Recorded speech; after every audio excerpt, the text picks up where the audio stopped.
I watched my betrothed return after 3 years of distant campaigns, bringing with him another woman by his side. The sight left me stunned beyond belief. "Did you not promise to marry me upon your return?" His expression turned cold as ice as he told me not to entangle myself further with him. But then, from behind me, a strong and steady arm reached forward, lifting me onto his horse. Besides me, came a voice both familiar yet strange. "Whom else would you marry?" When I was 13 years old, my father succumbed to a sudden illness. On his deathbed, he instructed me to seek refuge with an old friend in Westridge Province. This friend, surnamed Thornton, had arranged my betrothal to his third son before I was even born. Such an arrangement would not be considered presumptuous. However, upon arriving in Westridge with my father's token, I discovered that my intended husband had already enlisted in the military. Only his elder brother remained at home, caring for their widowed mother alongside his own wife. Lady Thornton, my future mother-in-law, was frail in health, requiring rest after speaking only a few sentences. Yet she received me with genuine warmth. "Dear child, you are called Aurora, are you not? Your mother and I chose that name together.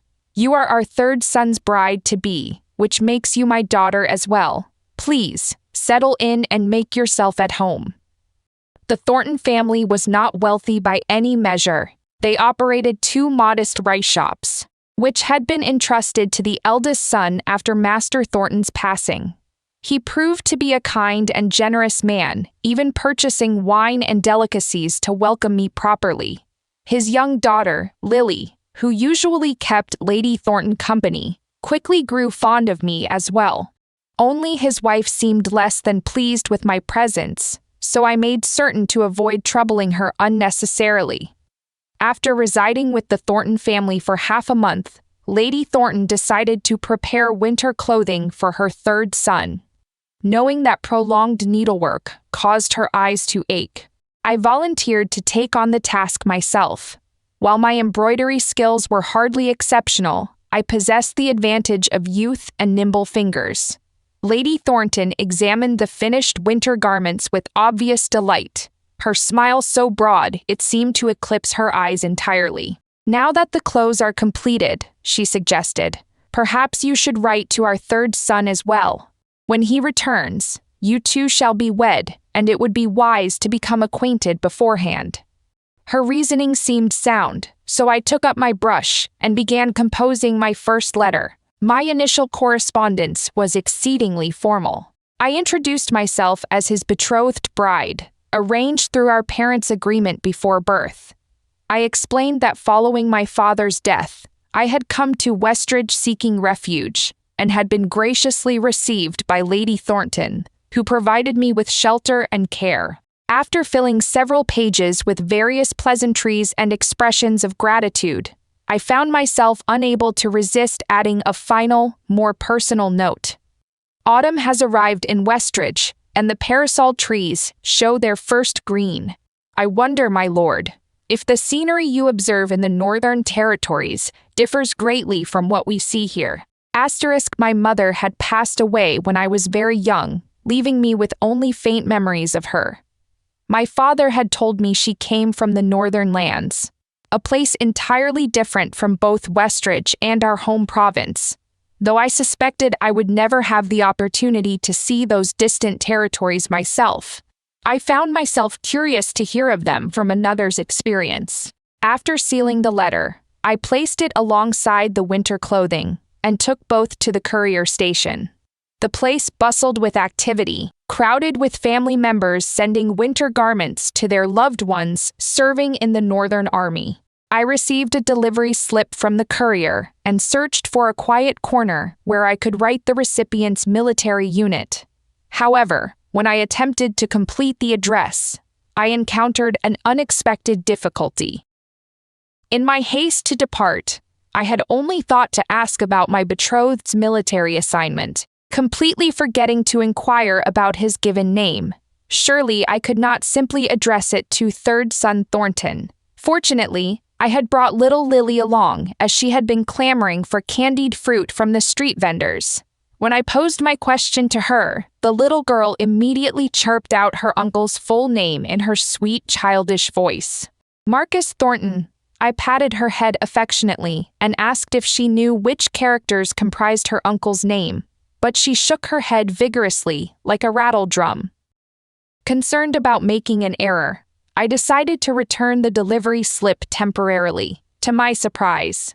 When I explained my predicament, the courier chuckled knowingly. You must be referring to the third son Thornton, who serves in Tiger's Might Battalion in the Northern Territories. As it happens, I know his name. Allow me to write it for you. The courier quickly took up his brush and inscribed the name beneath the battalion designation with practice strokes. Marcus Thornton.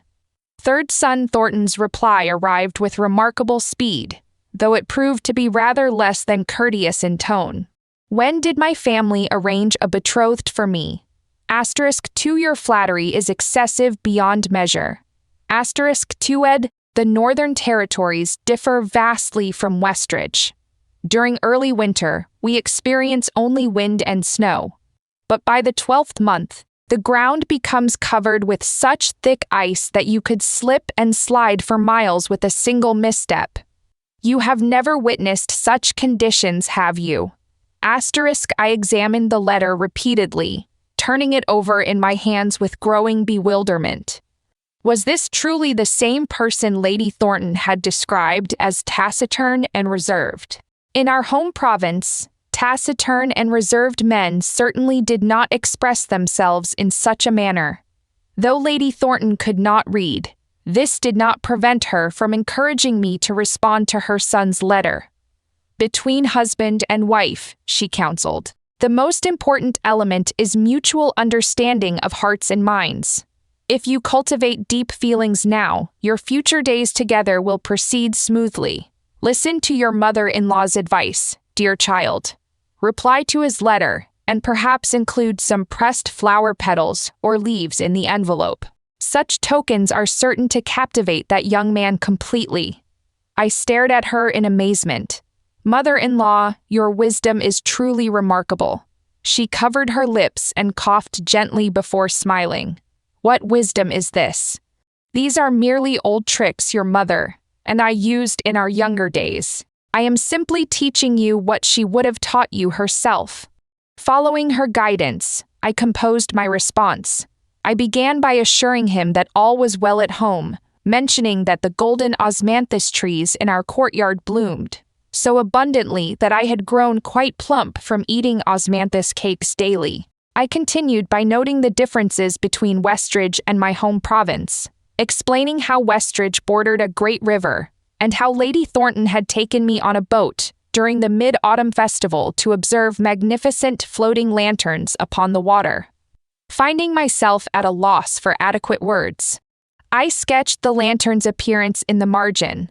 Finally, I could not resist asking about the customs and landscape of the Northern Territories, hoping to encourage him to share more details in future letters. As I prepared to fold the letter, I recalled Lady Thornton's advice about including something special. After some hesitation, I gathered a handful of dried osmanthus blossoms and tucked them within the folds, adding a final line. These osmanthus flowers from Westridge may perhaps ease your homesickness, my lord. When I sent the letter. A month passed before I received his reply. This time his attitude proved considerably more amiable, though his manner of expression remained quite unconventional. Our osmanthus cakes are hardly the only delicacy Westridge has to offer. Have you ever visited the Great Mercy Temple outside the city? At the mountain's base lives an elderly gentleman who sells bean-curd flour both sweet and savory varieties, and his preparation is truly exceptional. Fido, you enjoy viewing lanterns. The Lantern Festival displays are even more spectacular. The Silk Pavilion features a grand prize lantern that is not for sale, but those who solve its riddle correctly receive rabbit-shaped lanterns as gifts, available in both white and pink. Should you find yourself unable to solve the riddle, when I return to Westridge, I shall win one for you. Asterisk, the Northern Territories differ from Westridge, not only in climate, but in scenery as well. Beyond our city stretch vast grasslands, where the people raise cattle and sheep, and they consume beef and mutton regularly. The mutton here differs greatly from that in Westridge. It possesses no unpleasant odor and can be eaten simply by dipping it briefly in clear broth. Asterisk, I found myself writing one sentence only to receive a detailed paragraph in response. By the time I finished reading his letter, I realized my lips had been curved upward in a smile throughout. Without waiting for Lady Thornton's prompting, I immediately took up my brush to pen another reply. What a curious coincidence. I visited the Great Mercy Temple just yesterday, and the bean-curd flower was indeed as smooth and delicate as you described. Asterisk, from that point forward, Marcus Thornton and I exchanged letters monthly. Our initial correspondence focused on household matters and local customs, but gradually our exchanges began to carry undertones of deeper sentiment. When he wrote, "Await my return," I would respond with, "I eagerly anticipate your triumphant homecoming." This pattern of correspondence continued until I sent my 12th letter, in which I mentioned little Lily. Next month, Lily will celebrate her 6th birthday. When I took her to the market recently, she begged for silk flowers to wear in her hair. I purchased a pair of pomegranate blossoms for her, and she selected a deep purple one for me. Lady Thornton declared that it suited me wonderfully and commissioned portrait miniatures of both Lily and myself. Asterisk, as I prepared to fold the letter, I spread the miniature portrait on the table and examined it repeatedly. Several times I placed it within the letter only to remove it again before finally deciding to include it carefully alongside my written words. I believed my appearance to be reasonably pleasant, at the very least. However, after sending this particular letter, I received no response. During the first few days of silence, I convinced myself that he must find my appearance displeasing. I spent countless hours gazing into mirrors, experiencing for the first time the melancholy described in poetry as having no heart to love fair evenings. Later, however, news reached us that nomadic raiders had attacked several northern villages, pillaging and retreating before the Northern Army could drive them out. More than a dozen soldiers had been killed or wounded in the engagement. Immediately, my concerns shifted from his possible romantic disinterest to fear for his very life. I hastily sent 3 consecutive letters, terrified that he might be among the casualties. After 2 weeks of anxious waiting, his reply finally arrived to Torora. "You are beautiful beyond words." Asterisk, thicky like the fairy maiden who dwells upon the moon in shadow puppet plays. Asterisk, for Aurora. If I were not your betrothed husband, would you still anticipate my return? Asterisk, what I mean to ask is this. Do you await the homecoming of your arranged fiancé, or do you await me? Marcus Thornton, the man who knows you favor sweet bean curd flour and osmanthus cakes. Who knows you delight in viewing lanterns? Asterisk, Marcus Thornton, who has grown to cherish you deeply. Asterisk, upon reading the first 2 lines, my cheeks flushed crimson. As I continued, however, confusion overtook me. Why would he ask whether I awaited my betrothed husband or Marcus Thornton? Surely Marcus Thornton and my betrothed were the same person. I took up my brush intending to clarify this apparent confusion, but Lady Thornton entered with 2 oranges for me to sample. I mentioned this puzzling question in passing. Lady Thornton's smile took on a knowing quality. That young man is overthinking matters. He wants to know whether you care for him due to your arranged engagement, or whether you genuinely care for him as an individual. As for how you should respond, well, I cannot advise you there. You must answer according to your own heart. After Lady Thornton departed with her oranges and her mysterious smile, I smoothed out his letter and contemplated his question seriously. Finally, I replied with a single line of poetry. I wish to be as the star to your moon, that we might shine together through every night. During my 3rd year in Westridge. The imperial court finally dispatched reinforcements from the capital to the northern territories, intending to drive the nomadic invaders completely beyond the frontier passes. Unlike previous minor skirmishes, this campaign would require the border garrison to march alongside the imperial forces in a decisive battle against the nomads. This development meant that casualties among the Northern Army would be far more severe than in any previous engagement. Yet news traveled more swiftly than official announcements, and a letter from Marcus Thornton reached me before word of the campaign became common knowledge. He seemed to anticipate my concern and wrote specifically to reassure me. "Aurora, you need not worry. I carry precious attachments in my heart that will ensure my safe return. I give you my solemn promise. Fide when I return home, we shall be wed immediately. Will that suit you?"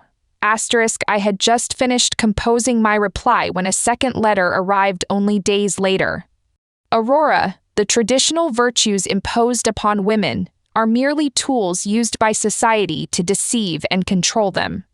Should I perish, should your betrothed husband die, you must never feel obligated to remain an unmarried widow. Find a good man and marry him.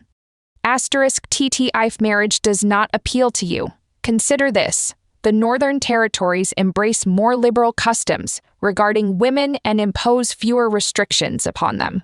Should anyone attempt to force you into widowhood or an unwanted marriage, journey northward to Frostgate City, where you will find Madame Blackwood, a righteous and trustworthy woman who will offer you sanctuary. Have enclosed my accumulated military wages for your security." Attached to the letter was a banknote worth 30 taels of silver. Before I could even reach for the money, tears had already blurred my vision. I bit my lip and attempted to crumple the letter in anger, but found myself unable to muster the strength. Instead, I took up my brush with trembling hands. "Very well, if you die. I shall indeed find another man to marry. These 30 taels shall serve as my dowry money." My strokes were so forceful they penetrated through the paper. After examining my harsh words, I crumpled the entire sheet into a ball. This letter, I ultimately chose not to send. What satisfaction could be gained from scolding him on paper when I could deliver a proper tongue, lashing in person? Another season passed from spring to autumn. During these 6 months, the army had advanced beyond Iron Pass, and no further correspondence reached me. On this particular day, I was assisting with calculations at the rice shop when Lily burst through the entrance, seizing my hand and pulling me urgently. Fearing some calamity had befallen the household, I ran alongside her while demanding an explanation. "What has happened?" Her response rang out clearly above our footsteps. "Third uncle has returned. Grandmother sent me to fetch you." Marcus Thornton had come home. My heart immediately began pounding with anticipation. Lady Thornton had described him as resembling his elder brother but taller, with sharper, more defined features. I had often tried to imagine his appearance based on his brother's face, but 3 years at the frontier would surely have changed him considerably. The distance from the rice shop to the Thornton residence seemed longer than ever before. As I crossed the courtyard threshold, I glimpsed a tall, imposing figure standing in the main hall, engaged in conversation with Lady Thornton and her eldest son. I could barely restrain myself from calling his name aloud, but suddenly Lady Thornton struck his shoulder with her fist. Simultaneously, the man's angry voice reached my ears with devastating clarity. "What betrothal? I refuse to acknowledge it. My wife is Helena and no other." Instinctively, I covered little Lily's ears as the argument continued to rage within.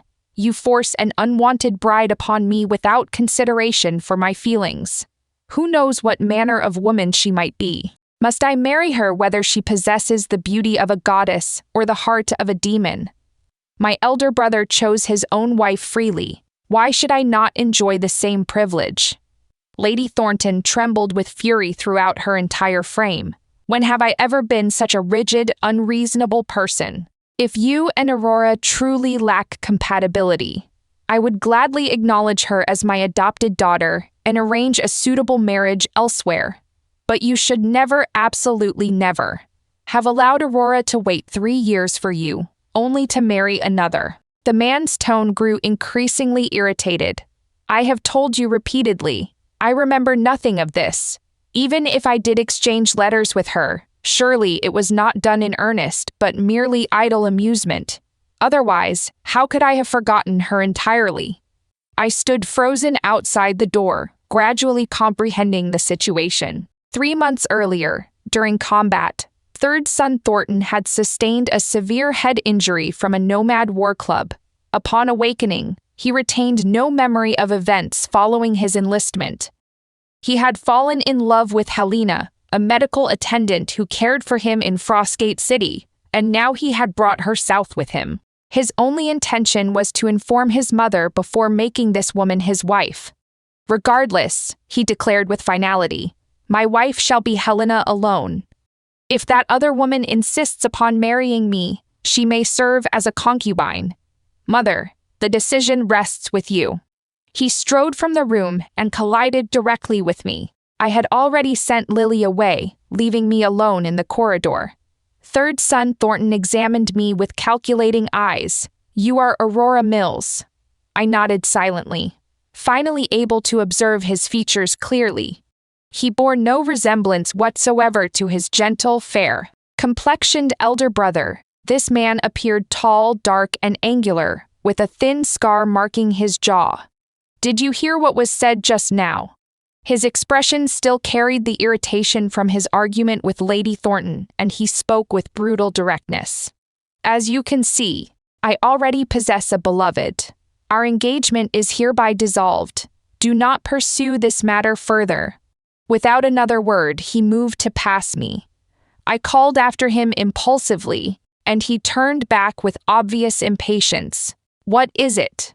I fingered the silk pouch at my waist, which contained a colorful stone from the Northern Territories.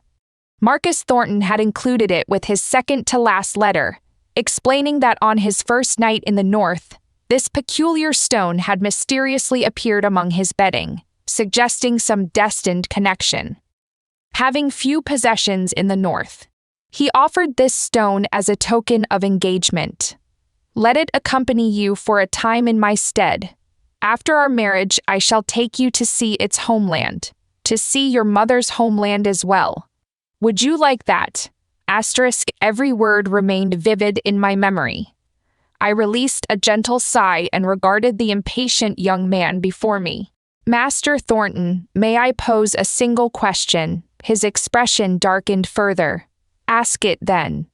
If a gentleman were departing for military service and wished to write to his betrothed, might he advise her that should he fall in battle, she need not observe mourning rites, but should remarry promptly? His response came without hesitation. Impossible. Should her betrothed perish, even if she remarries eventually, she must observe proper mourning for 3 years. How dare you ask such a morally reprehensible question? His words were harsh and uncompromising, yet, in my heart, I felt as though a great weight had been lifted. This man was not the same person who had corresponded with me. Even if memory loss could explain his forgetting me or falling in love with another, fundamental character traits do not change. The Marcus Thornton who had written to me about traditional virtues being tools used to deceive women might forget me due to his injury and love another, but he would never suddenly become so severe in his treatment of women or so disparaging toward his own betrothed. Throughout our acquaintance, his harshest criticism had been merely "When your flattery is excessive." I smiled slightly. I apologize for my presumption. As you have stated, our engagement is dissolved. Without sparing him another glance, I turned toward the main hall. Lady Thornton sat weeping in her carved chair, overwhelmed by shame and anger. Upon seeing me, her distress only intensified. Aurora, I have failed you terribly by raising such an ungrateful son. Cough, cough. I quickly poured a cup of hot tea and rubbed her back with practiced ease. Please do not distress yourself, mother-in-law. I must confess something I have hesitated to tell you. Although third son and I exchanged many letters, our relationship always felt more fraternal than romantic. Now that he has found his true love, I can only feel happiness for him. Lady Thornton studied me with surprise. Truly. Of course it was not true.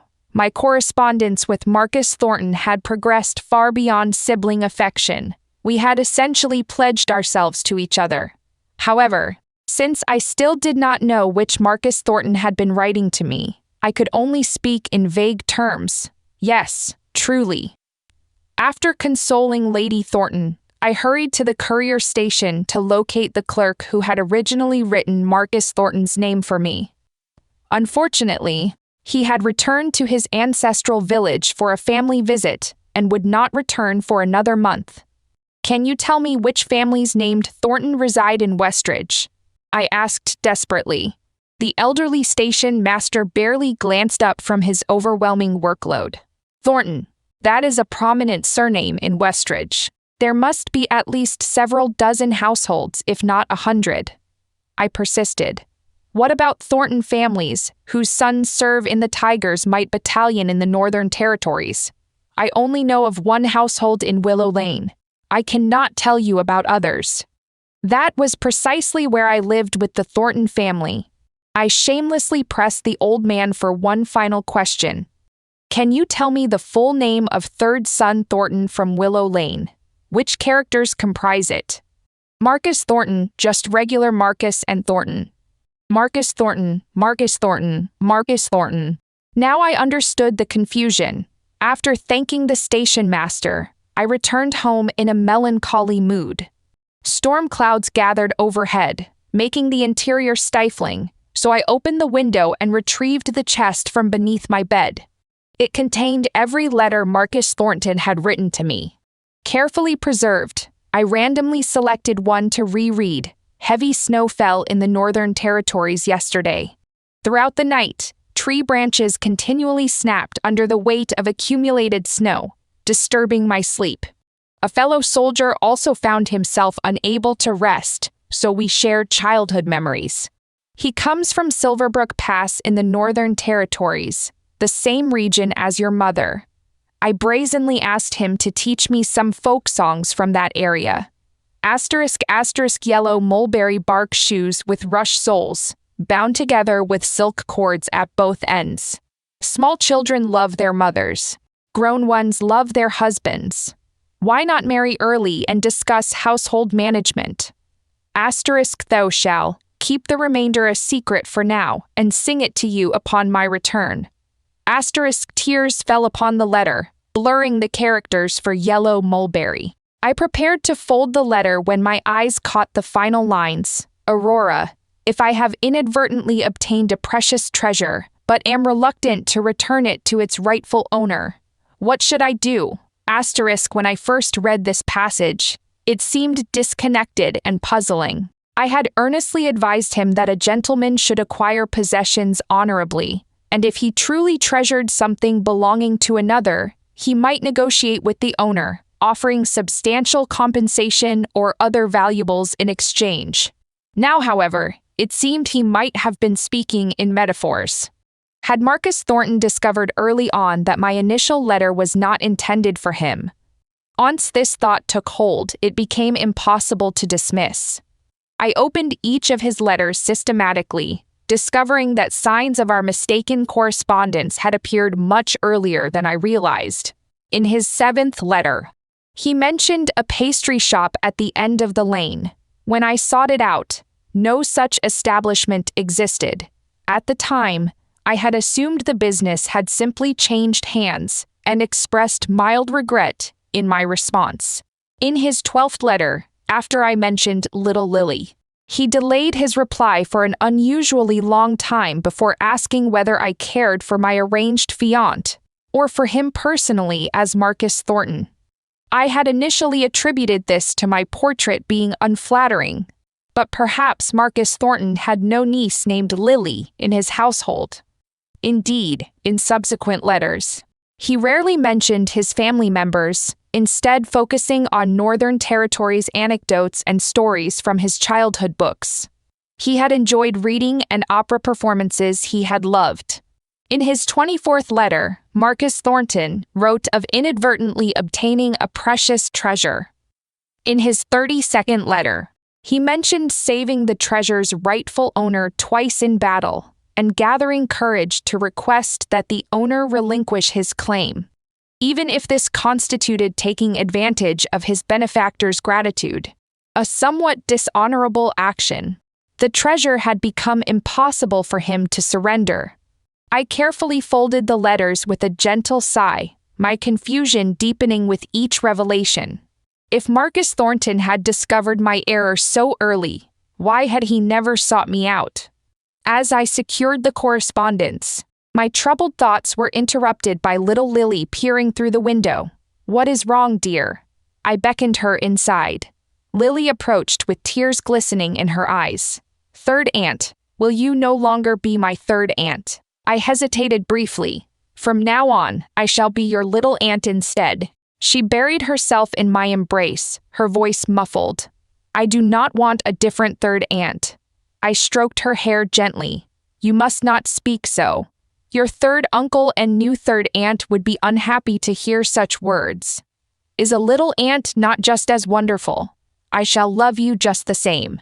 Lily nodded, though her eyes remained red-rimmed.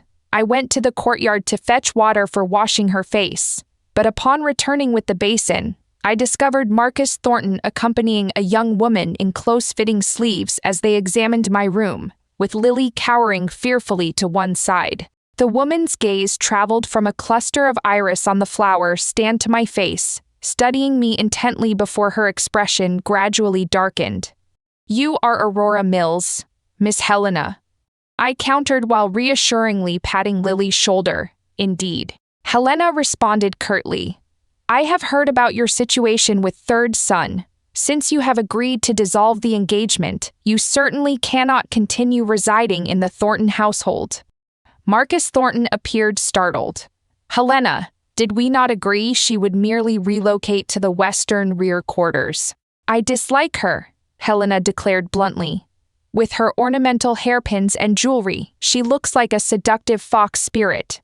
I unconsciously touched the autumn begonia blossom in my hair. Southern women traditionally enjoyed wearing flowers, and this particular bloom had been picked by Lily early that morning. She had gathered 4 blossoms, one for grandmother, one for mother, and the remaining 2 for us to wear together. "Since I am dissolving my engagement with third son Thornton, moving from the Thornton household is naturally appropriate," I replied evenly. "However, Miss Helena, there is no need for you to disparage me. Wearing flowers and jewelry does not make one seductive, just as your own practical efficiency does not make you coarse." I gently removed Lily's hand from where she had been covering her own hair ornament. "Come, Lily, help me pack my belongings." My possessions were neither extensive nor minimal. The chest containing Marcus Thornton's letters was essential, along with cosmetics, jewelry, clothing, the books my father had left me, and various daily necessities. While I packed, Helena supervised closely. "We northern women do not engage in such petty calculations. You may take clothing and bedding freely, but if these hairpins and ornaments were purchased by the Thornton family, they must all remain here. No one's money falls from the sky like leaves." As she spoke, I was placing a pearl hairpin into my luggage. Helena snatched it away immediately. "I just told you not to steal anything, yet you immediately attempt to smuggle away this pearl hairpin when you think I am not watching. Southern women are truly cunning." Before I could explain, Lily threw herself around Helena's arm. "Do not take third aunt's belongings." This outburst completely enraged Helena, who shoved the child aside forcefully. "What third aunt? I am your third aunt. These things rightfully belong to me." Helena's considerable height and strength sent Lily flying into a table. I rushed to examine the child's injured arm, relieved to find the damage was not severe. Marcus Thornton stepped forward, positioning himself between Lily and Helena. "Helena, she is only a child. Please do not argue with her." "And Lily, how can you speak to your third aunt in such a manner? Come, apologize to third aunt properly." "I will not," Lily cried out defiantly before running from the room. Marcus Thornton frowned with disapproval. "How can this child be so ill-mannered? She lacks proper discipline," Helena replied, still visibly angry. "Did you not mention that your elder brother and sister-in-law are occupied with their rice shop business, leaving their daughter primarily in your mother's care?" She fixed me with a meaningful stare. Someone has clearly corrupted her behavior. No matter. Once I become her aunt, I shall certainly educate her properly. I drew a deep breath. This entire engagement had been fraught with misunderstandings from the beginning. First, I had sent my letter to the wrong person and developed feelings for a stranger. Then he had suffered injury and memory loss, falling in love with Helena while being falsely accused of betrayal because of me. I felt genuine guilt regarding him and Helena. Despite Helena's arrogance and Marcus Thornton's rudeness, I had repeatedly exercised patience. But now, I had never claimed to be a perfectly refined and gentle lady by nature. Crash. A teacup shattered against Marcus Thornton's body. "Are your eyes blind? She pushed a child and you demand the child apologize to her." I splashed an entire pot of tea across Helena's face. "And you? What do you mean? Rightfully belongs to you. That is my pearl hairpin. What, did your parents fail to prepare a dowry for you?" My sudden explosion caught both completely off guard. By the time Helena began shrieking and attempting to attack me physically, I had already seized the broom from behind the door and begun wielding it vigorously. "Third son," Helena retreated under my assault. "Will you simply watch her beat me?" Marcus Thornton advanced one step but hesitated to intervene directly. "She is, after all, a lady, and I cannot." He would not strike a woman. How wonderfully convenient. I brandished the broom with renewed vigor, targeting not only Helena but Marcus Thornton as well, creating such chaos that I successfully drove both from my room. Marcus Thornton caught the other end of the broom. "Aurora Mills, exactly how far do you intend to?" His words were cut short by a resounding slap across his face. "I should ask how far you intend to carry this nonsense." This commotion finally ended when Lady Thornton arrived, summoned by little Lily as I had anticipated. Otherwise, I would not have dared confront two opponents simultaneously, knowing I would inevitably suffer the worse outcome. Lady Thornton grasped my hands with tears streaming down her cheeks. "Aurora, must you truly leave us?" I smiled warmly. "Mother, no, foster mother. As you can see, my remaining here would only breed household discord. I understand your concern for my welfare, but my parents left me sufficient resources to avoid hardship even living independently. I shall rent accommodations here in Willow Lane, and you can visit me frequently with Lily. Would that be acceptable?" Recognizing my determination, she sighed repeatedly. "I have failed your mother by not caring for you properly. How can you say such a thing?" I leaned against her shoulder. "My mother died when I was young, so I never knew what maternal love felt like. But your kindness toward me, teaching me to select clothing and jewelry, made me think of you as my own mother long ago." When the eldest son learned of my departure, he also attempted to persuade me to stay. I repeated selected portions of my explanation to Lady Thornton, successfully dissuading his continued efforts. I also asked him to help locate rental accommodations nearby. He agreed to search on my behalf, but within half an hour he had returned with news. "My wife has a friend whose family happens to have an available property in neighboring Rosewood Lane. The neighbors are all respectable households. If you are interested, I will ask my wife to show you the property." His wife had never particularly cared for me, so her willingness to assist surprised me greatly. I responded gratefully. Please convey my sincere appreciation to Sister Margaret. The following day, she accompanied me to view the dwelling, a single courtyard property with immediate access to a small river and a magnificent golden osmanthus tree in the yard. With the flowers currently in full bloom, their fragrance could be detected from a considerable distance. Seeing my obvious pleasure, she mentioned, "If you wish to rent this place, the monthly payment would be 2 silver coins, paid monthly." This price seemed unreasonably low.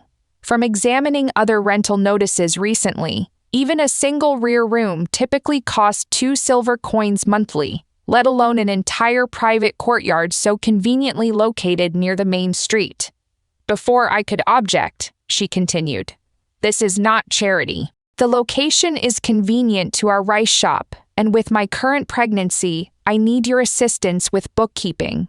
Previously, as family members, you lived and ate with us without separate compensation. Going forward, I will pay you 5 silver coins monthly." I accepted gratefully. "Thank you, Sister Margaret." When I visited the property owner next door to sign the lease and pay the deposit, I learned that she had already paid 2 years' rent in advance. Mrs. Whitmore, the landlady, explained. "Your sister-in-law said this represented household contributions you had made over the years. Previously, since you were all family, whether you paid household expenses or we waived your wages seemed unimportant to calculate precisely. Now we must settle what we owe you. Although my parents died young, they had left me some resources. Upon joining the Thornton household, I had felt uncomfortable accepting room and board without contribution. So I paid 2 silver coins monthly. Lady Thornton would refuse the money, so I gave it to her daughter-in-law instead. She accepted it without comment, but from that time forward, whenever she made clothing for Lily, she always included a set for me as well. Reflecting on this kindness filled me with unexpected regret. Lady Thornton was compassionate, Lily was adorable, the eldest son was generous, and his wife possessed a cold exterior but a warm heart. How unfortunate that I was not destined to marry into this family after all. I spent several days cleaning my new home thoroughly before returning to the rice shop to complete accounting work. With the Mid-Autumn Festival recently concluded, several taverns had placed additional grain orders. I needed to finalize these calculations so the eldest son could collect payments before the time came to travel to rural areas for grain purchases. Otherwise, further delays would interfere with the autumn grain procurement schedule. Although the Thornton family operated 2 rice shops, their savings were not substantial, with little surplus capital available. These had been particularly difficult years, with intermittent warfare in the north. While Westridge had escaped direct military impact, every common household tightened their belts considerably. Without collecting payments from the taverns, how could they afford to purchase quality grain from farmers? Halfway through my calculations on the abacus, 2 voices engaged in heated argument entered the shop. "Third son, I am not criticizing you unnecessarily, but you show far too little concern for family affairs. You allow your elder brother to control both rice shops completely. You are also a son of this household. Surely you should not simply wait passively for your share." Helena, father and mother, designated elder brother to manage the rice shops. "I understand nothing about commerce, so waiting for my share seems perfectly reasonable. Besides, elder brother would never cheat me." Helena raised her voice. "What do you know? You would consider receiving 40% adequate treatment, and that only accounts for visible profits. Who knows what money they might be hiding? I have come today specifically to examine." The curtain was yanked aside abruptly. With one finger still positioned on an abacus bead, I found myself facing both Helena and Marcus Thornton directly. Neither looked particularly well after several days. This did not surprise me. Lily visited me daily after returning from private school, keeping me informed of recent household developments. First, the eldest son's wife had learned of Helena pushing Lily and had confronted her angrily. However, Helena possessed an equally strong temperament and immediately argued back. Fortunately, both the eldest son and Marcus Thornton were present to separate the women and calm the situation. Subsequently, Helena had approached Lady Thornton with veiled complaints about unfair treatment, suggesting that while the eldest son had inherited both family rice shops, Marcus Thornton had received nothing. This greatly upset Lady Thornton, though she felt unable to address an unmarried woman directly. Instead, she summoned Marcus Thornton for a severe scolding. When your father died, you were only 6 years old. When your academic performance was poor and your teacher detained you after lessons, your elder brother came to collect you. An elder brother serves as a father. Now that you have grown, you want to divide the family assets with your brother. Lily's imitation of her grandmother's speech was remarkably accurate, leaving me uncertain whether to cry or laugh. My brief reminiscence was interrupted by Helena's sharp voice. What are you doing here? She seized the account books from my hands. This is a Thornton family rice shop. What business does an outsider have interfering? With customers present in the shop, I wished to avoid conflict and explained politely. Sister Margaret is pregnant, so I am helping with the accounts. Please consider me merely a bookkeeper. Bookkeeper, I think you simply refused to abandon hope. That day when third son said you had agreed to dissolve the engagement, I thought you showed decisive character. Who would have imagined you were employing such manipulative tactics? Helena laughed coldly and repeatedly. Driven from the Thornton house, you lurk in the rice shop instead. What exquisitely calculated scheming! Her loud accusations attracted the shop assistant and distant customers, who peered through gaps in the curtain while passers-by on the street craned their necks curiously. Marcus Thornton also noticed the gathering crowd. Helena, we are in the shop after all. Helena arched an eyebrow with a cold smile. Marcus Thornton, are you defending her? He quickly responded, No, I am merely concerned about the impact on our family business. Turning to me, his expression revealed unmistakable fatigue. Miss Mills, did my sister-in-law request your assistance with these accounts? In future, this will be unnecessary. Helena can also manage accounting, and I will speak with my sister-in-law. Helena was partially correct. Marcus Thornton was indeed a member of the Thornton family, and the rice shops included his share. Since he had spoken thus, I would not insist otherwise. However, I felt obligated to provide one warning. Grain purchasing begins in 2 days. These calculations must be completed by tomorrow so you can collect payments from the taverns, or you will miss the optimal timing for rural procurement. Marcus Thornton paused momentarily and nodded to me. Thank you, as I turned to leave. Helena's angry questioning resumed behind me. Why are you thanking her? Who gave you permission to look at her? Marcus Thornton, do not forget who cared for you tirelessly day and night. Despite my concerns, I decided to visit Willow Lane to discuss this matter with the eldest son's wife. However, I discovered she had gone to the neighboring town to attend a wedding celebration at her natal family, with her husband accompanying her. I related the situation to Lady Thornton instead. After a prolonged silence, she released a long sigh. That Miss Helena possesses strong opinions, and I observe that third son follows her lead in everything. Very well then. If she wishes to manage the accounts, let her do so. Since this was now a Thornton family internal matter, I could only offer consolation from the sidelines. However, I had not anticipated that Helena's intervention would truly lead to disaster. 7 days later, as evening approached, I returned home feeling dejected after another fruitless day searching eastern districts of the city for traces of the true Marcus Thornton. As I passed through Willow Lane, I discovered crowds of people surrounding the Thornton residence. I hurried forward, and two familiar elderly women recognized me immediately.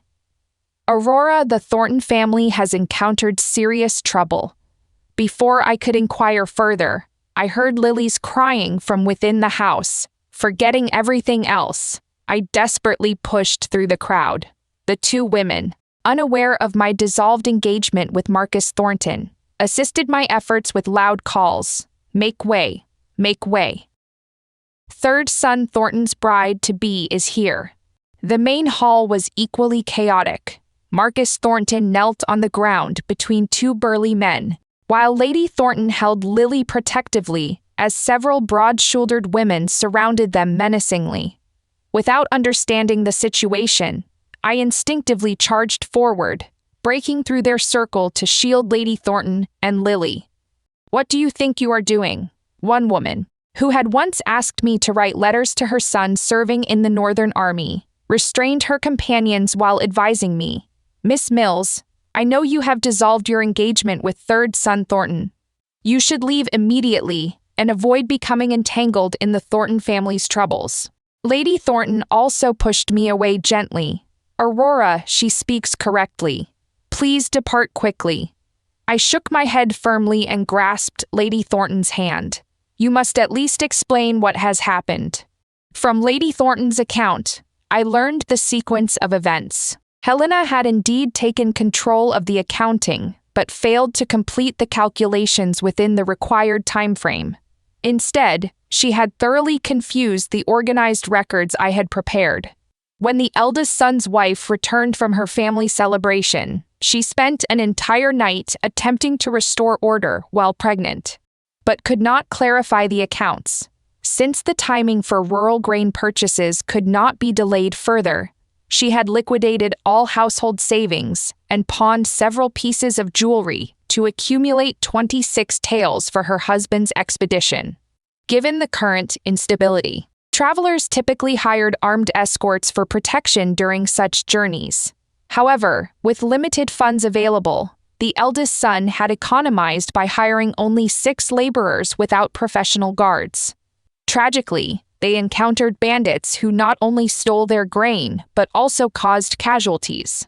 4 of the 6 laborers were killed, 2 severely injured, and the eldest son remained unconscious from his injuries. His wife, terrified by the trauma, had given birth prematurely and was recovering at her natal family. The victims' families demanded compensation, but the Thornton household could provide none.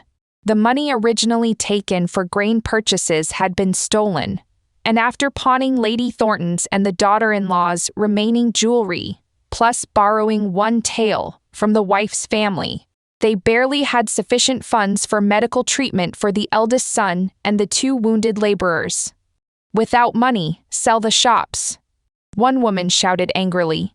"Did my husband die for nothing?" Lady Thornton's lips trembled as she struggled to form words. The shops, she stammered helplessly for a long time without completing a coherent sentence. From outside the crowd, a hoarse voice declared, "Helena pawned the property deeds for both shops." Through gaps between skirts, I met a pair of hollow eyes. Marcus Thornton's. He gazed at me with empty desperation. "She stole the property deeds, pawned them for money, and fled." Learning that the shops were gone only intensified the crowd's fury. The widow even began pulling at Lady Thornton's hair violently. "Without compensation, how can we widows and orphans survive? How can my bedridden, ailing daughter live? Our entire family depends on daily wages. How do you expect us to continue?" Lady Thornton endured the woman's rage silently while I attempted to intervene, only to be pushed aside myself. My lower back struck a table, and I grasped a teacup, smashing it forcefully against the ground. "Please, everyone, listen to me." The hall quieted momentarily as I declared loudly, "I am Aurora Mills, Lady Thornton's adopted daughter and elder brother Thornton's sister.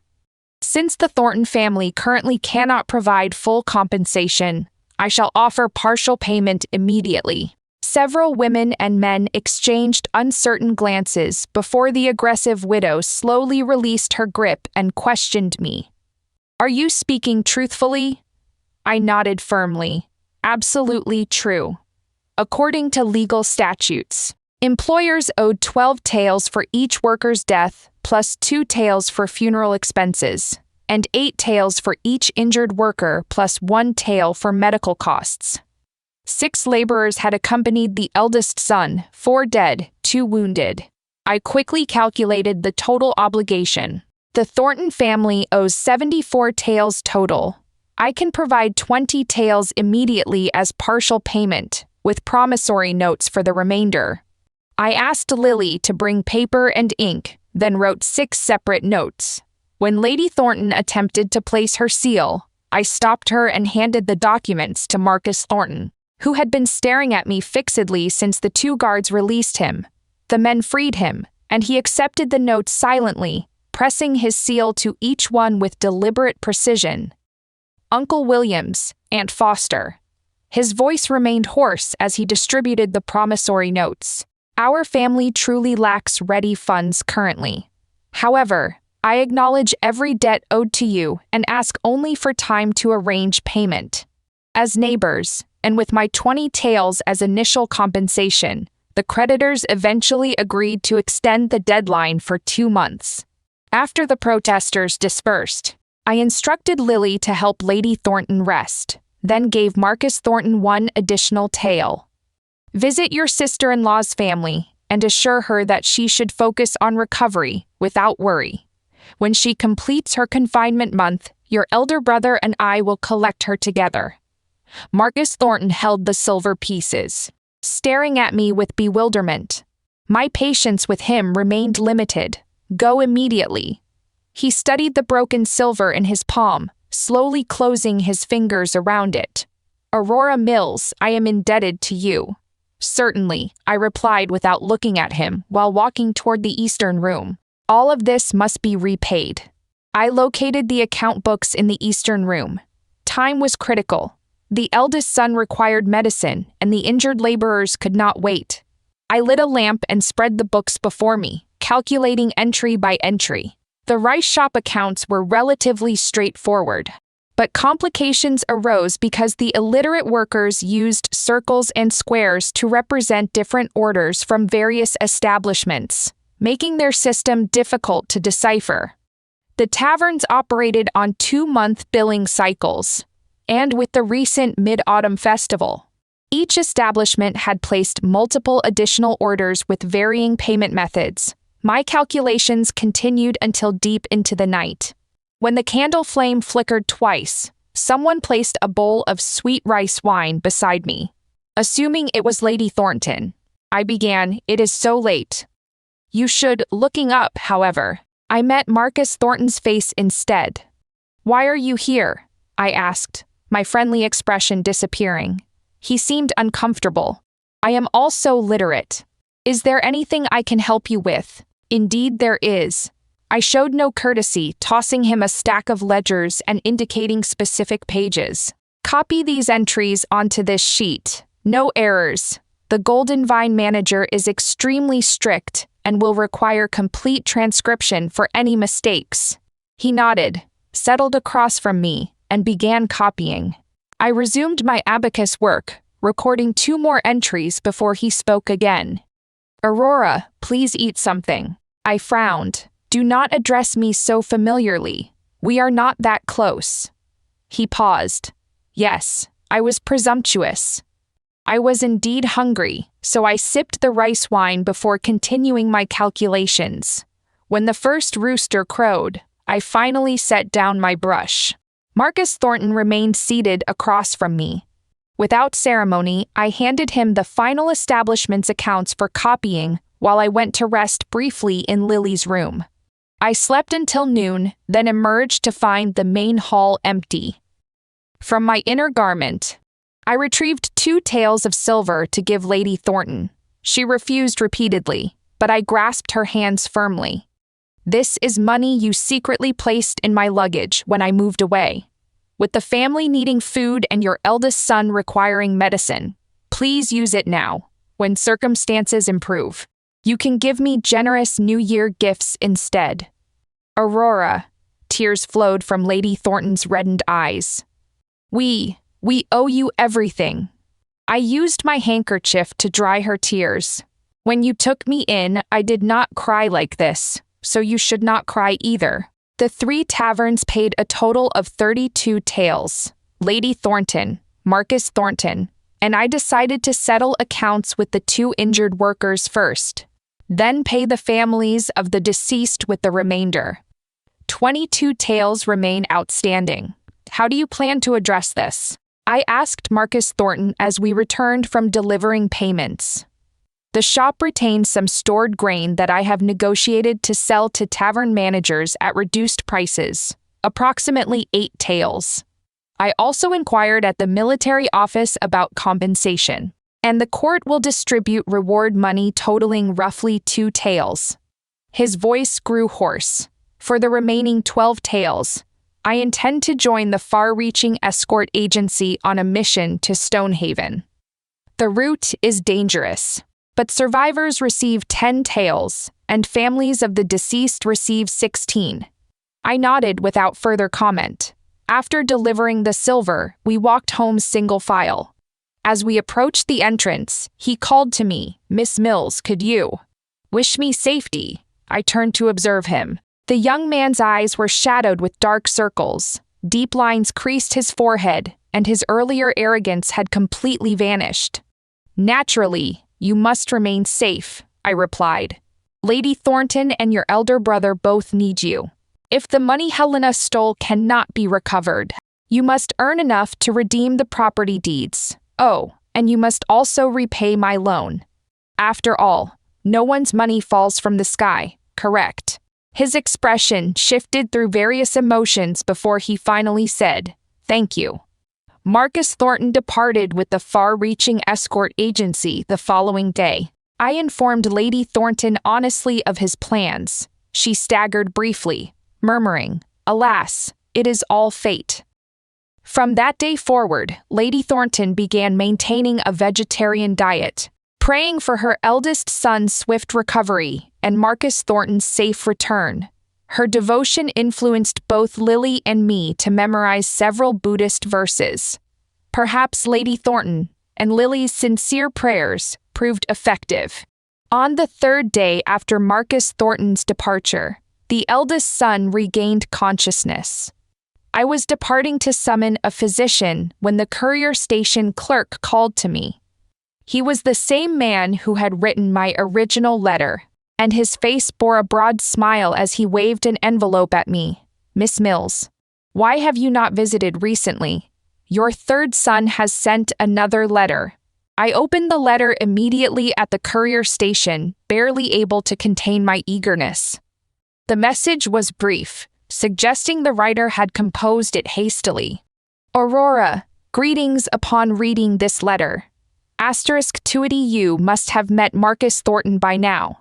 *2 a T have long wished to explain and apologize to you personally, but upon returning to the city, I learned that Brother Marcus had already returned to Westridge early due to his injury.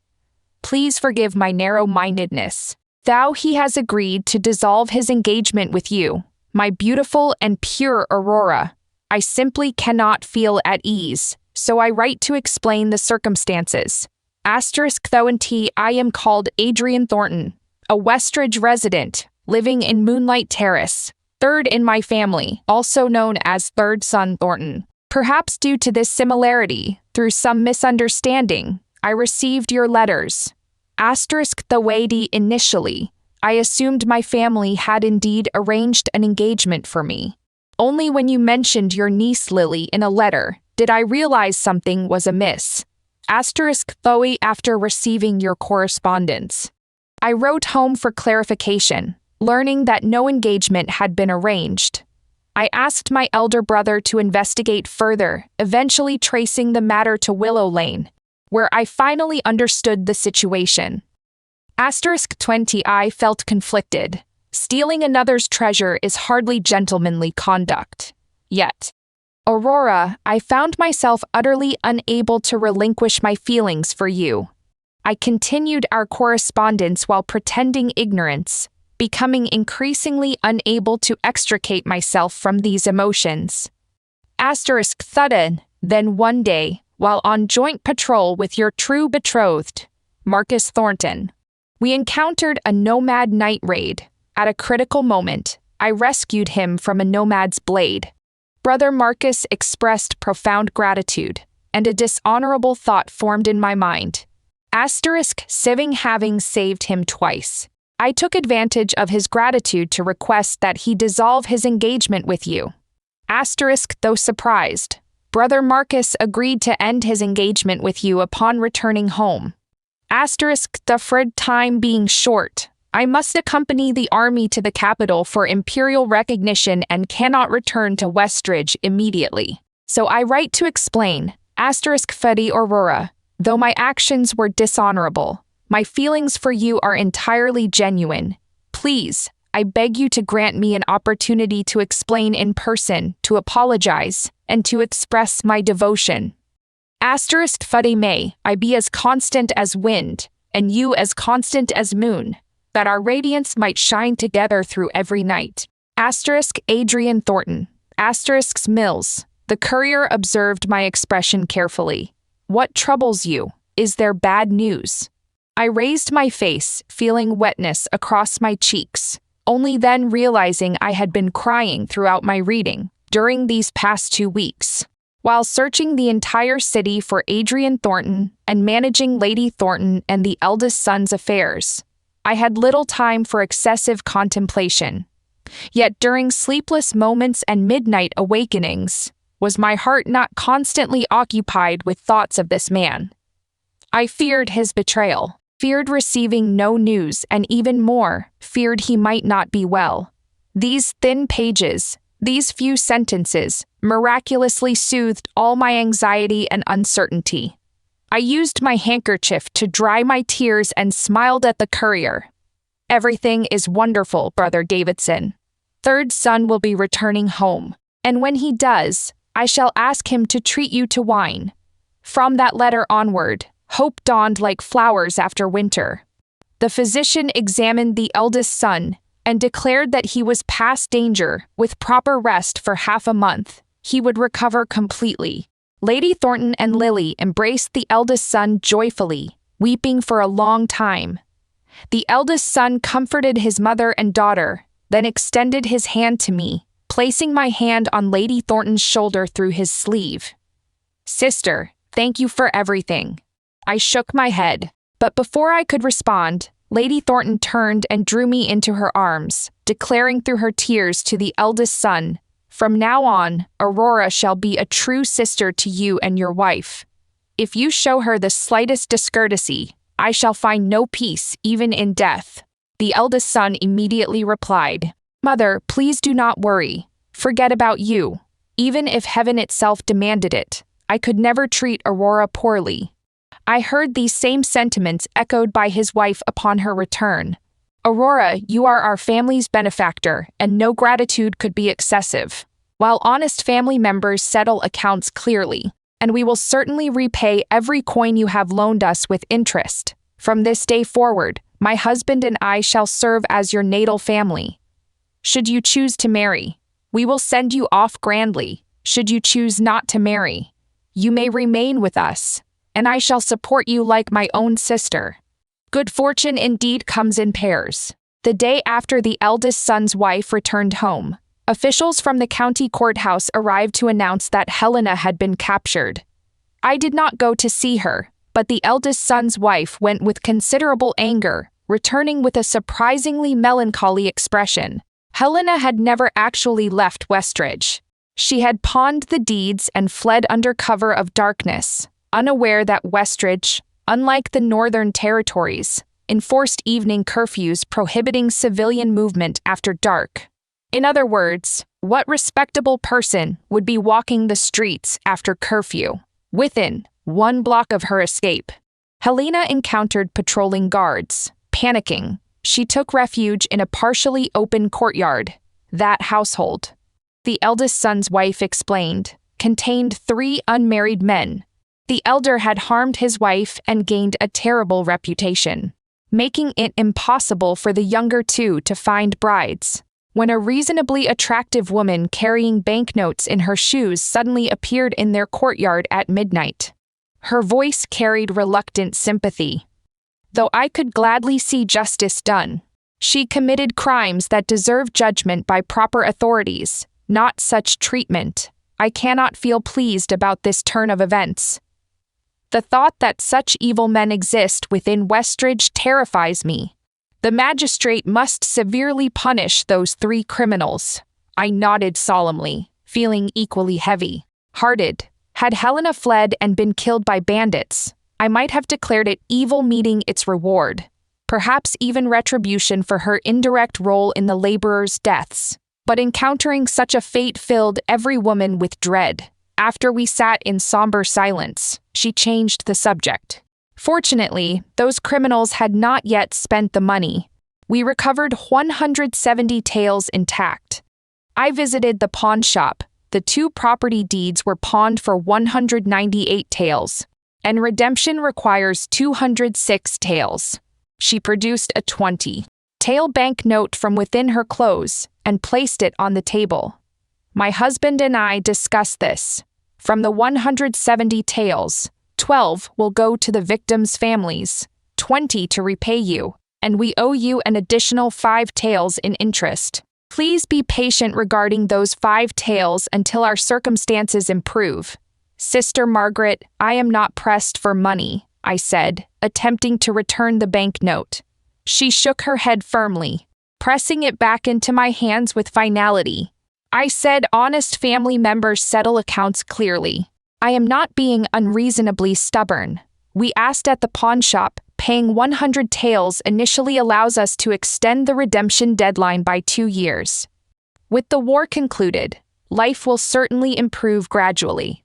With determination, my husband and I may well redeem both shops entirely. When winter arrived, Marcus Thornton returned home. Lily summoned me for dinner.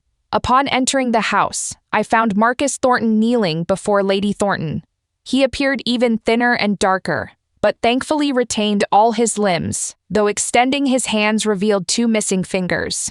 Lady Thornton's eyes reddened, but she did not cry. After causing such tremendous trouble for the family, you have learned your lesson. Marcus Thornton kowtowed 3 times before rising. Upon seeing me, he produced a banknote from his clothing. Mother told me the family still owes you 5 taels. I have come to repay it. I showed no courtesy whatsoever, pocketing the money before washing my hands for dinner. Midway through the meal, the eldest son's wife announced her intention to divide the household. The eldest son glanced uncertainly at Lady Thornton. Mother is still with us. His wife slammed down her chopsticks. Mother, you know I am not gentle by nature, but after marrying into this family for so many years, my treatment of you should be apparent. However, I cannot continue sharing a household with this disaster bringer. Marcus Thornton set down his chopsticks, hanging his head low. Sister-in-law speaks correctly. I agree to the division.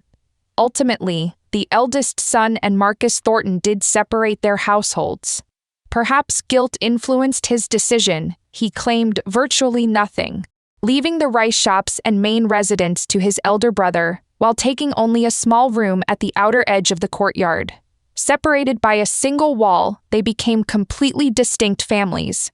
Lady Thornton made no objection, stating only that she would live with the eldest son going forward and expected only his continued care. I listened to these arrangements without comment. After dinner, I bid farewell. Originally, Lily was to accompany me home, but as we reached the gate, Marcus Thornton pursued us. Miss Mills, he watched me intently, his throat working visibly, but could not produce a single word despite his evident struggle. My patience was limited. If you have nothing to say, I shall depart. He quickly responded, I have something to give you. From within his clothing, Marcus Thornton produced an elongated box. Opening it revealed a peach blossom hairpin. Stonehaven borders the sea, making pearls inexpensive. All my traveling companions made purchases, The situation struck me as absurd. Even if you bought this, you should not give it to me. Must I remind you? I am your mother's adopted daughter and your brother's sister. But between you and me exists no relationship whatsoever. Indeed, less than strangers because I dislike you. Marcus Thornton stiffened. In my mind, you are no different from Helena. Perhaps even worse, because your actions nearly killed your own brother and sister-in-law. Helena has faced punishment, yet you stand here unscathed. How truly disappointing. His complexion grew increasingly pale. I had no intention of showing mercy and prepared to deliver additional barbs when sudden horse hoofbeats echoed from behind me. A clear, resonant voice called out, "Aurora." The wooden box in Marcus Thornton's hands crashed to the ground. The young man dismounted and approached me step by step. His black hair was bound high, and his bearing was distinguished and elegant. Drawing near, however, he unconsciously tugged at his already impeccable blue riding attire and straightened his slightly askew short sword at his waist. For some inexplicable reason, I found myself smiling suddenly. "Adrian Thornton," I called to him. He immediately replied, "Yes, I am Adrian Thornton." Adrian Thornton led me through every street and lane of Westridge, and across all the green mountains and clear waters outside the city. The pastry shop at the end of Moonlight Terrace proved every bit as delightful as promised. Their osmanthus cakes were particularly to my liking. We visited the bean-curd vendor at the base of Great Mercy Temple Mountain, where I sampled the sweet variety while he chose savory. During a heavy snowfall, he took me boating. The boatman set up a small stove and grilled meat for us. The wine came from Adrian Thornton's home. His elder brother had winked at him suggestively when we encountered them on the street, but the next day Adrian brought an excellent vintage, reportedly from his second brother's precious collection. Warming wine while watching snow was truly one of life's great pleasures. After 2 cups, my face felt flushed, so I lifted the boat curtain to let in some fresh air. Turning, I discovered my companion watching me intently. "Why do you stare so?" Supporting his chin with his hand. He seemed entirely unacquainted with embarrassment. "Aurora is beautiful, like the fairy maiden on the moon." I laughed. "Have you seen the fairy maiden on the moon?" "I have," he said softly. "She sits before me now." The world fell silent, except for the soft pop of burning charcoal in the brazier. Adrian Thornton suddenly tapped his wine cup and began humming softly. "Yellow mulberry bark shoes with rush-woven soles, bound with silk cords at both ends. Young children love their mothers. Grown ones love their sweethearts. Why not marry early and discuss managing the household?" I recognized the northern folk song he had mentioned in his letters. No wonder he had not included the complete lyrics. Northern customs were indeed more liberal, extending even to their song's bold sentiments. "Aurora, I am called Adrian Thornton," Adrian meaning from the northern plains, and Thornton meaning Thorn settlement. "I live in Moonlight Terrace, third in my family, known to all as Third Son Thornton. Through fortunate accident, I encountered the finest woman in the world. My family enjoys comfortable circumstances without want for food or clothing.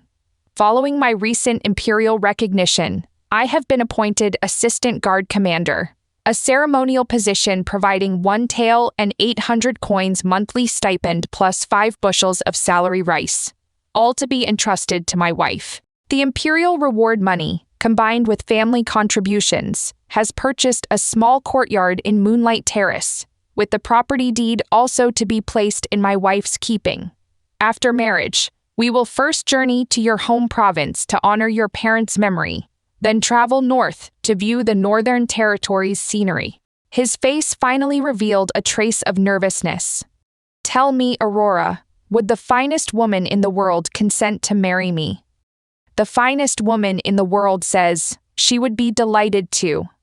Epilogue. Marcus Thornton, fate truly delights in testing me.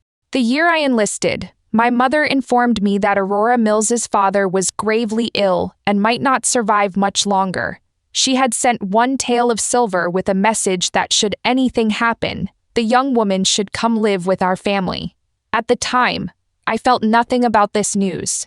Being young, I had neither interest in nor concern for such romantic matters. During my second year at Tiger's Might Battalion, nomad raids increased in frequency. One night while on patrol, I was ambushed by enemy scouts. At the critical moment, a fellow patrolman saved my life. I knew him, Adrian Thornton, who had enlisted in the same year as myself. Though we shared hometown and surname, he was a distinguished warrior who had achieved the rank of centurion within a year, far surpassing my abilities. Perhaps I imagined it, but Adrian Thornton seemed particularly protective of me. Beyond saving me once, when I became trapped in an enemy forward camp during an assault on nomad positions, he single-handedly charged into their lines to rescue me a second time. When I visited to express my gratitude, he refused my thanks and instead performed a formal bow before making what he called an improper request. After hearing his plea, I had only one thought. A woman. How could any woman compare to the debt of saving my life twice? I struck my chest confidently, promising to dissolve my engagement with Aurora Mills immediately upon returning home. However, before I could return home, nomads injured my head, and by unfortunate coincidence, I forgot most events following my enlistment.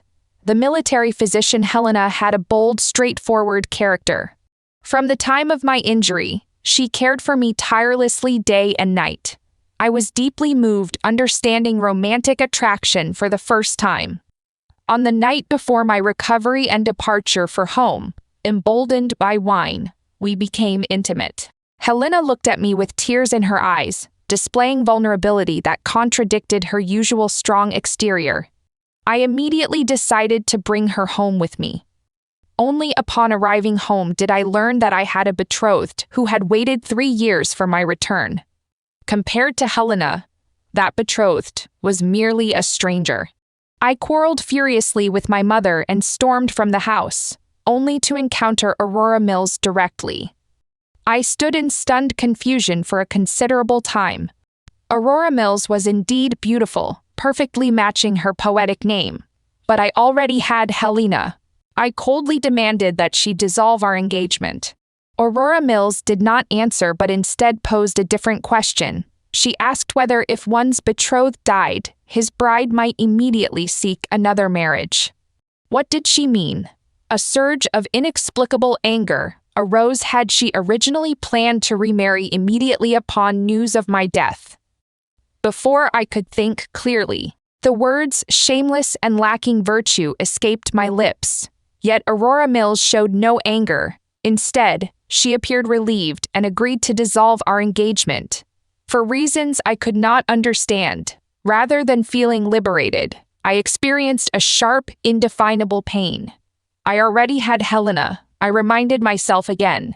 Later, when Helena expelled Aurora Mills from our household, though I considered intervening, I would remember how she had cared for me without rest or sleep, and my resolve would soften.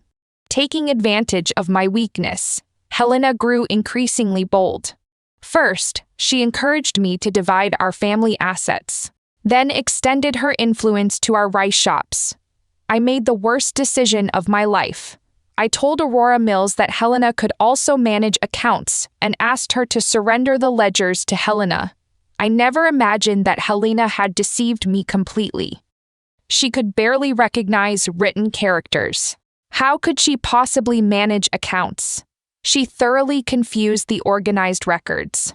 And my sister-in-law, despite her pregnancy, spent an entire night unable to restore order. The family liquidated all savings, and my mother and sister in law pawned jewelry to accumulate silver for my brother's grain-buying expedition. Without funds for professional escorts, my brother encountered bandits on his return journey. Not only was the grain stolen, but my brother was severely injured and unconscious, with several hired workers killed or wounded. I quarreled violently with Helena, but she felt even more justified than I. I thought you were that centurion Adrian Thornton and spent sleepless nights caring for you. Who knew you were just a discharged invalid? I should be blaming you for deceiving me. Her words struck me like lightning. Huh. Indeed, this was the woman I had defied my mother to marry. This was the person for whom I had abandoned Aurora Mills. Aurora Mills's subsequent actions felt like a resounding slap across my face, demonstrating how utterly blind I had been. When Helena stole our property deeds, pawned them, and fled, Aurora Mills provided her own savings to resolve our family's desperate crisis. To atone for my mistakes, I joined a dangerous escort mission. The perils need no elaboration. After surviving near-death experiences, we finally reached Stonehaven. Being a coastal city, Stonehaven offered inexpensive pearls, and my fellow escorts purchased jewelry for their wives and daughters. One companion asked whether I had a wife. I found myself answering inexplicably, "I have a betrothed at home." He laughed heartily.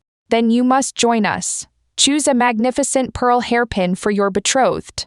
For reasons I could not explain, I did indeed select a peach blossom hairpin. Throughout the return journey, I examined it daily, imagining Aurora wearing it. She would certainly be the most beautiful woman in all Westridge. Yet, upon reaching home, I hesitated. She probably would not accept my gift. At dinner, my sister-in-law announced the division of our household. The image of my brother covered in blood and my sister-in-law collapsing while clutching her stomach remained vividly before my eyes. I agreed immediately and insisted that everything should go to my brother. Only this way could my tormented conscience find some peace. After dinner, as Aurora prepared to leave, watching her departing figure, a voice suddenly arose in my heart: "Pursue her, or you will regret this for the rest of your life." Following my heart's command, I pursued her and offered the hairpin. Aurora's expression remained cold, with mockery evident in her gaze. She said, "I dislike you." She also said, "You are even more detestable than Helena, yet you still stand here unharmed. How truly disappointing." It felt as though a great hammer struck my heart, leaving my entire body trembling. At that moment, horse hoofbeats approached, and someone called, "Aurora." That person faced me directly, so when I looked up, our eyes met. I remembered everything then. So that was how it was. Long before, the ending between Aurora and me had already been decided.